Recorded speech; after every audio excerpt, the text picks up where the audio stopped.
Assalamualaikum warahmatullahi wabarakatuh. Shalom, Om Swastiastu, Namo Buddhaya, Salam Kebajikan. Perkenalkan, kami dari kelompok 3. Di sini kami akan membahas materi tentang pengambilan keputusan dalam berbagai kondisi. Namun sebelumnya itu kami akan memperkenalkan diri.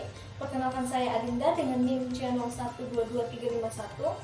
Saya Adrian Kalpari dengan NIM C01223363. Saya Febria dengan NIM C01223331. Saya Barto dengan NIM C01222341. Demikian perkenalan singkat dari kami, dan langsung saja kita masuk dalam pembahasan materi. Baik, saya Adrian Kalpari dengan NIM C01223363. Di sini saya akan membawakan materi tentang pengambilan keputusan dalam kondisi pasti.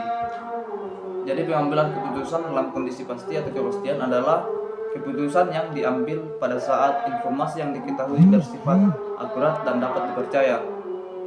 Setiap alternatif tindakan memiliki satu konsekuensi atau jawaban ataupun hasil yang dapat ditentukan dengan pasti. Jadi di sini saya akan menjelaskan contoh pengambilan keputusan dalam kondisi pasti. Misalnya dalam produksi massal dengan spesifikasi tetap. Jadi saya berikan contoh pada suatu perusahaan elektronik. Jadi dalam suatu perusahaan elektronik memproduksi smartphone dengan spesifikasi yang telah ditentukan. Semua proses produksi mulai dari desain produksi hingga finishing produk telah direncanakan dengan detail dan predikat yang akurat. Oleh karena itu, setiap unit yang diproduksi akan memiliki karakteristik yang sama dan tidak ada kesalahan signifikan yang dapat timbul. Jadi demikian materi dari saya. Saya ucapkan banyak terima kasih.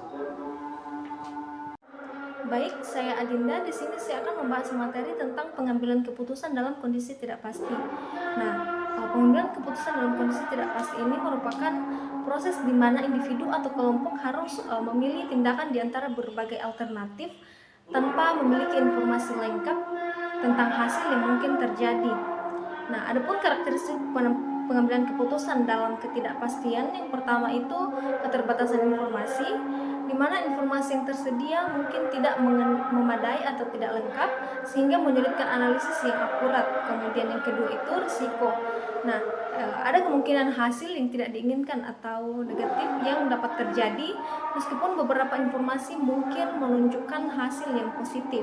Kemudian yang ketiga itu variasi hasil, di mana hasil dari keputusan yang diambil dapat bervariasi secara signifikan bergantung pada banyak faktor yang sulit diprediksi.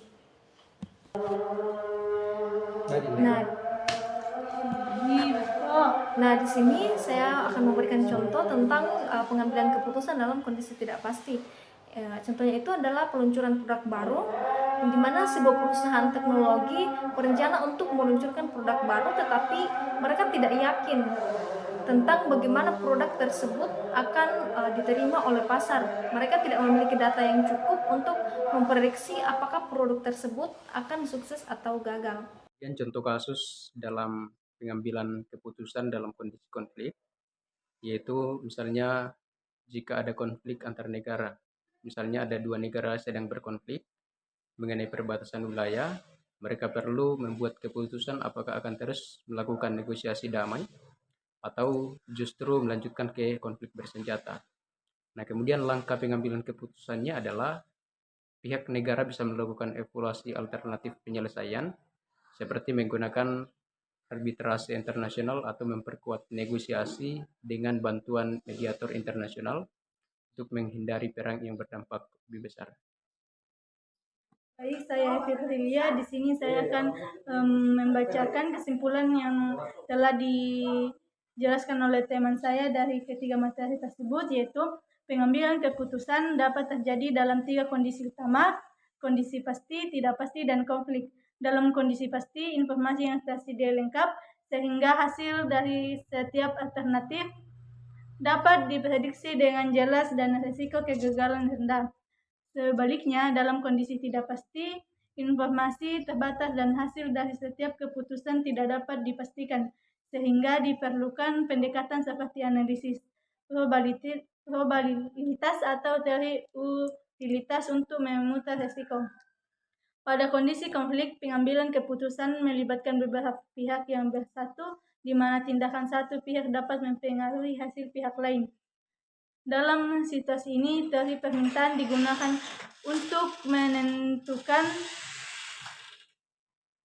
strategi terbaik guna memaksimalkan keuntungan atau meminimalkan kerugian. Memahami kondisi dan pendekatan yang tepat untuk setiap situasi sangat penting untuk mencapai keputusan yang efektif.